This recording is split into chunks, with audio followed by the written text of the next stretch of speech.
भगवान कृष्ण बोले, हे युधिष्ठिर, माघ मास कृष्ण पक्ष के एकादशी का नाम षटतिला है। इसमें तिल से स्नान, तिल से उपटन, तिल हवन, तिलांजलि, तिल सहित ठाकुर की चरणोदिक, तिल का भोजन, तिल का दान तथा षटतिला कहलाती है। इसका महात्म्य पुलत्स ऋषि ने दालभ्य को सुनाया था। नारद ऋषि को मैंने आगे सुनाया, क्योंकि इसमें मेरी पूजा की जाती है। इस कारण नारद मेरे पास आया और मैंने आंखों देखी बात सुनाई।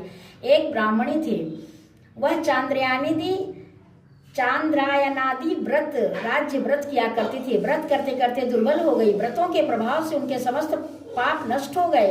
मैंने विचार किया कि अब यह मरने वाली है, स्वर्ग अवश्य जाएगी, परंतु खाली हाथ जाकर इससे कुछ दान मांग लूं, इससे स्वर्ग का तोसा भी कुछ बन जाए। मैं वैकुंठ लोक को त्याग मृत्यु लोक में आया। वामन सदृश छोटा रूप बनाकर ब्राह्मणी के द्वार का भिक्षुक हुआ। उसने मुझे मृत्यु पिंड दे दिया। कुछ दिन के बाद शरीर त्याग किया। व्रतों के प्रभाव से स्वर्ग गई और अपने गृह में केवल मृत्यु पिंड ही देखा। अन्य वस्तुओं से शून्य था। अपने बिगड़े हुए भवन को देख न सकी।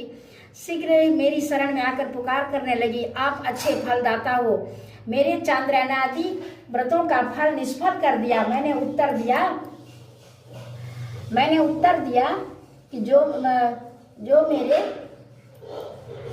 जो व्रत आपने किए हैं, पापों को भस्म कर वह स्वर्ग में ले आए हैं, और जो हाथ से दिया वह भी आपको मिल रहा है। ब्राह्मणी बोली, यह दरिद्र अब कैसे कटेगा? मैंने उससे कहा, तुमको देवांगना देखने जाएगी, तुम द्वार बंद रखना, प्रथम षटतिला एकादशी का महात्मा सुन लेना। वह ब्राह्मणी अपने भवन में गई, द्वार बंद कर दिया। देव कन्या दर्शन को आई और कहा, द्वार खोलो, मुख दिखाओ। ब्राह्मणी बोली, पहले मुझे षटतिला एकादशी महात्मा को सुनाओ। देव स्त्रियां बोली, बिगड़े हुए भाग्य को संवारने वाली षटतिला एकादशी है। गौ हत्या, ब्रह्म हत्या इत्यादि महापाप करने वाले को भी मुक्त कर देती है। द्वार खोला तो मृत्यु पिंड का आम बन गया। जब व्रत किया तब सारे गृह में नंदन वन की विभूतियां प्रकट हो गई। इस व्रत में एक तिल दान करने से 1000 वर्ष तक स्वर्ग मिलता है।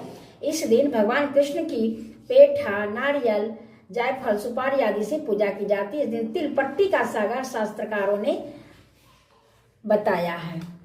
ओम नमो भगवते वासुदेवाय नमः। ओम नमो भगवते वासुदेवाय नमः। ओम नमो भगवते वासुदेवाय नमः। ओम नमो भगवते वासुदेवाय नमः।